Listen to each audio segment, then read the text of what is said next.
আসসালামু আলাইকুম। আজকে রান্না করব দুপুরে কলমি শাক ভাজি। এটা আজকে আমাদের দুপুরের খুবই মজার একটা খাবার।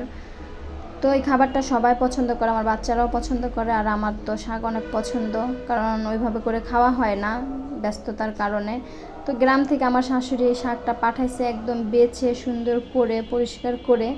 আর এই শাকটা কিন্তু একদম মাঠের থেকে উঠাইয়া দিছে, মানে আপনার এটা মাঠে ইচ্ছা মতোই হয়, এটা কারো বুনতে হয় না, সার দিতে হয় না, কিচ্ছু না, ফরমালিন মুক্ত একদম সুন্দর শাক।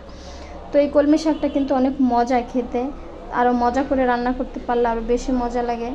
তো অনেকে বলতে পারে আবার শাক, এটা আবার কী করছে। তো এখানে শুধু হতে পারে আপনাদের কাছে শাক, কিন্তু এখানে আছে আমার শাশুড়ির হাতের ভালোবাসা, তার ছোঁয়া।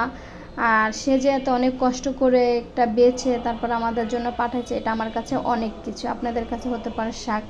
তো যদি ভিডিওটা ভালো লাগে অবশ্যই সবাই লাইক কমেন্ট করবেন। আর আজকে আমি শাকের পাশাপাশি অন্য খাবারও রান্না করেছি, আবার অনেকে বলতে পারে শুধু শাকই রান্না করেছে। তো সবাই দোয়া করবেন আমার শাশুড়ির জন্য।